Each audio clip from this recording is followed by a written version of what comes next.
I love how it's freezing everywhere in my house, except for where I decide to record. We love that. Okay, before I even start, I need coffee. Hello you guys, welcome back to my channel.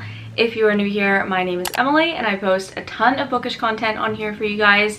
And if you are not new here, hello, welcome back. Happy to have you. We are at it again with another wrap up and TBR list. So this month we are obviously wrapping up October and talking about all the books that I would like to read in November. So if you are not signed up for my newsletter or did not see last month's TBR and wrap up video, you would not know that I had a very ambitious October TBR. That being said, obviously I did not read all of them, and I will say I even read different books that were not even on the list, because while I do like having a TBR, sometimes I'm just a mood reader and I decide in the moment what I feel like reading, which is how everyone should be, honestly, because if you're just like constantly planning what you need to read, you should never need to read a book. So it's all for fun, all about the passion, and I did not want to add that like stress for myself. But that being said, I believe I had 8 books I was hoping to read in October, and I ended up reading 5, one of which was a different book that I did not have on the list. So without further ado, be sure to subscribe and like this video if you would like to see more videos from me. I post every single Friday, and if you have any video ideas for me or you just want to leave a nice comment, be sure to do that down below. So we can go in order of which books I read in October, first being Astrid Parker, Doesn't Fail by Ashley Herring Blake. I did receive this as an ARC, so that is why I have access to it. It actually comes out on November 22nd of 2022. So be on the lookout for that, because this was a 5-star read. I was not really surprised that it was going to be a 5-star read because I adore Delilah Green Doesn't Care. It's in like my top 3 books of all time. And honestly, this one might be too, because the way Ashley Herring Blake writes, she gets me. I don't know what it is, but I really love this book. It does follow Delilah Green's stepsister, Astrid Parker, and she is an interior designer who is having a hard time finding business until the Everwood Inn decides to give her business on an entire renovation of this beautiful historic inn in Bright Falls. So she takes on the job. She's doing interior design for them to try and help kind of save the business, essentially.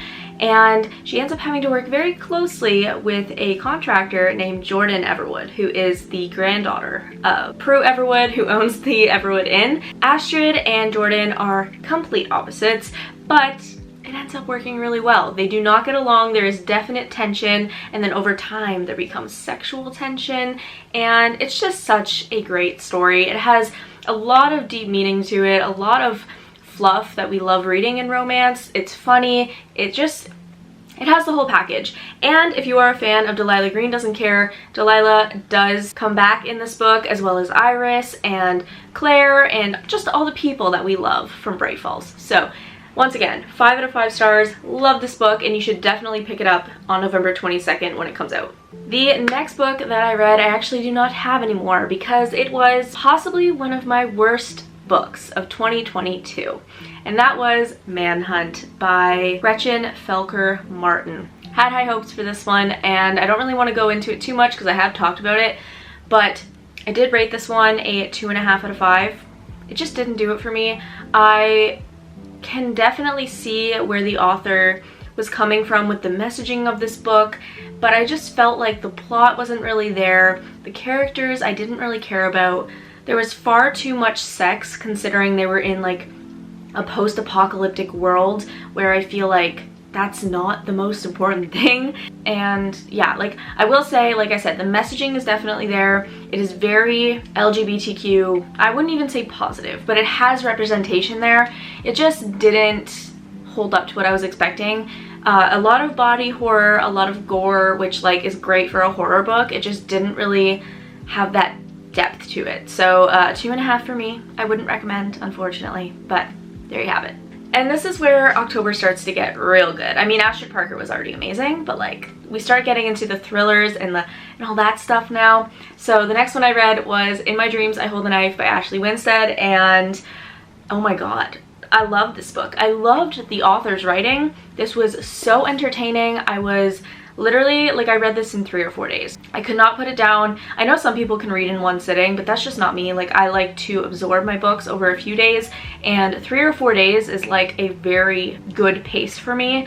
And I ate this shit up. I loved it so much. So in this book, we follow Jessica Miller, and she is actually going back to her university for a 10-year reunion, and she's gonna have to meet up with all of her old friends. It is a group of 7, however, there is an 8th one who I consider kind of like the 8th main character. And 10 years prior, one of their friends in their friend group was murdered, and her ex-boyfriend was convicted of this murder, but he is innocent. He is not the one who did it. So they're back now, and the girl's younger brother is determined to figure out who actually did it, and he is convinced that it was one of these friends. So it's kind of just like a then and now of what happened in the past versus what's going on now, trying to figure out who did it. And I will say the ending just like threw me for a loop.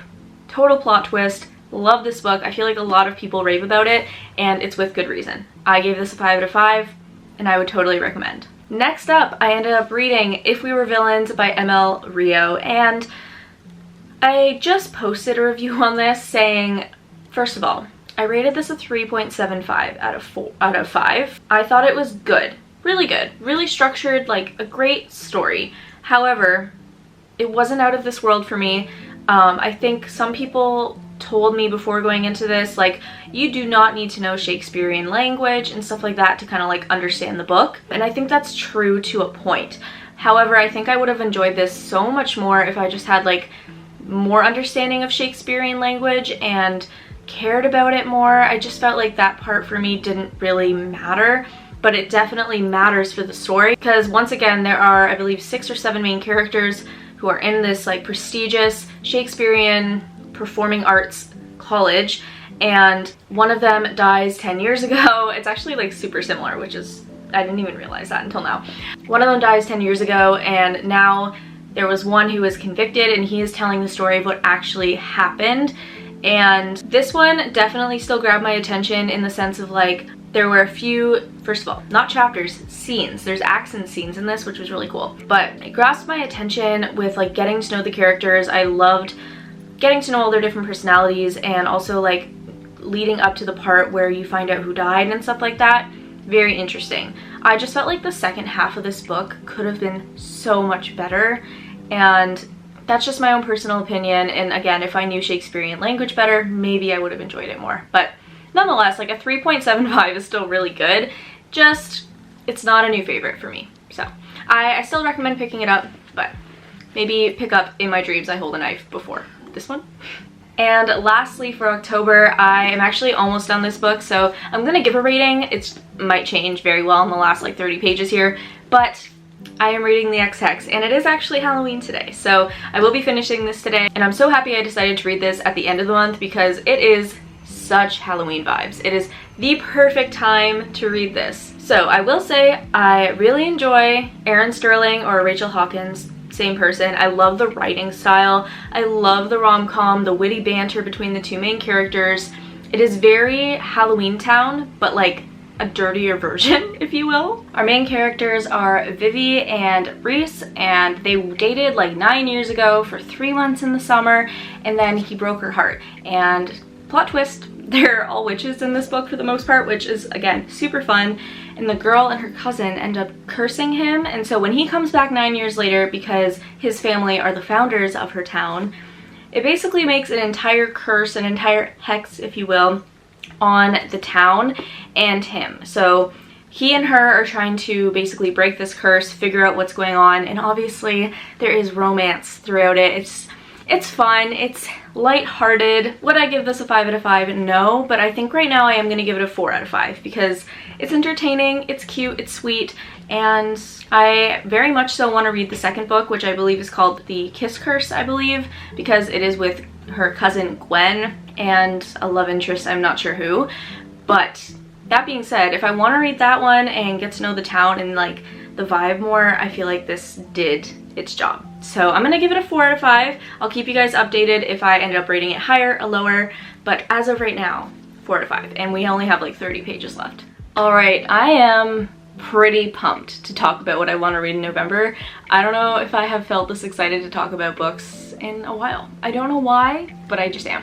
So we're gonna go in order of what I'm hoping to read like first and last in November. First up being, you guessed it, It Starts With Us by Colleen Hoover. I am so excited to read this. I have read It Ends With Us, obviously. I read it like, I think almost a year ago at this point, but we did have it as Lost in the Plot's book club pick a couple months ago, so I did have to like kind of re-summarize it and remember what happened, and it was perfect timing for me to go into this book. So my friend Inna and I are going to be buddy reading this in the first week of November, and I am so pumped to just get more of Atlas. I know that we have his point of view in this book, and we're also going to see Lily and Ryle kind of co-parent civilly after everything that happened in the first book. So I'm really interested to see how they're able to kind of like heal from that and obviously co-parent civilly with what happened. And I'm also excited to see Lily and Atlas get their happy ending, because they deserve it so much. So yeah, very excited about It Ends With Us, as most people are. I couldn't really decide if I wanted to read this one or the book club pick first, but I think I'm gonna want to read this. I really want to read this book. So that being Magnolia Park by Jessa Hastings. Lots of controversy around this book. I don't really need to say much, I don't think, but it's basically Gossip Girl on crack in London. Very toxic, I'm very well aware, and I am prepared to either love it or hate it. We shall see. Yeah, that's all I really have to say. Magnolia Park by Jessa Hastings. It's on the list for November.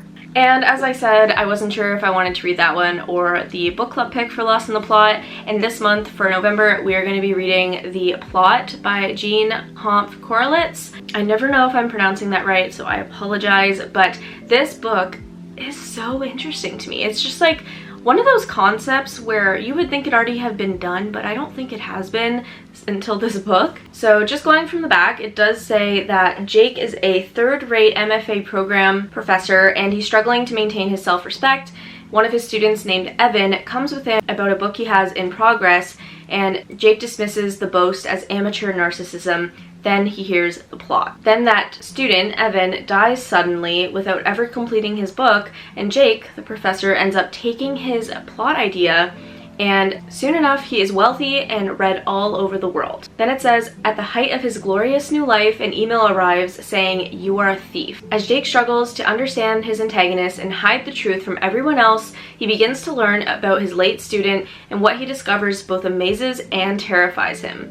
Where did Evan get the idea for this novel? What is the real story behind it, and who stole it from whom? So I'm just like, I'm super interested. It kind of gives dark academia vibes, but at the same time, kind of just like a mystery, maybe a contemporary fiction. Like, I don't even know what the genre of this is, but it does sound like it's going to be great for discussion during the book club. So I'm really excited to see everyone else's thoughts. Okay, next up we have a novella. So this here is actually two novellas in one, but I'm going to be reading Destroy Me in the Unite Me collection of novellas. So I believe this is Warner's point of view in the Shatter Me series, and it's about 100 pages, but the back simply says, Juliet will not stand alone. In a battle that will decide the fate of her world, in Destroy Me, which is the one I'm going to be reading, Warner, the ruthless leader of Sector 45, refuses to let her go.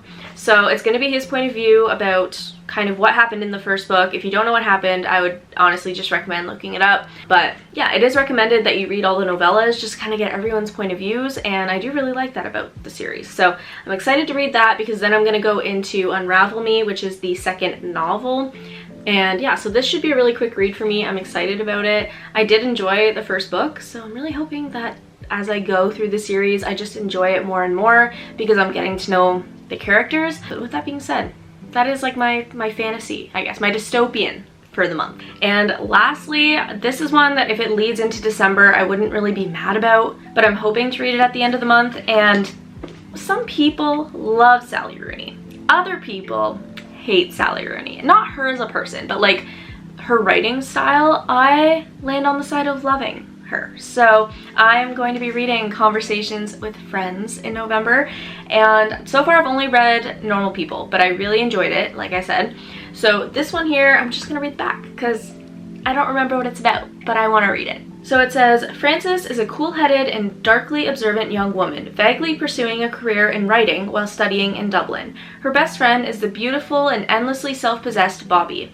At a local poetry performance one night, they meet a well-known photographer, and as the girls are then gradually drawn into her world, Frances is reluctantly impressed by the older woman's sophisticated home and handsome husband, Nick. But however amusing Frances and Nick's flirtation seems at first, it begins to give way to a strange and then painful intimacy. Written with gem-like precision and marked by a sly sense of humor, Conversations with Friends is wonderfully alive to the pleasures and dangers of youth and the messy edges of female friendship. So I know that there's actually a show already out as well on Hulu. So I'm really excited to read this and hopefully watch it because I loved reading Normal People and I really, really loved the show. And if it's anything like that show, I feel like this will be good too. But yeah, that is my last book I hope to read in November. Alright guys, that is it for this video. If you would like, leave a comment down below on what you plan on reading in November, even if it's one book, even if it's like a textbook for school. Let me know what you are reading. I would love to know. I also love just getting like recommendations, so you can also leave that down below if you'd like. And without further ado, be sure you subscribe down below, like this video, and I will see you guys in my next one.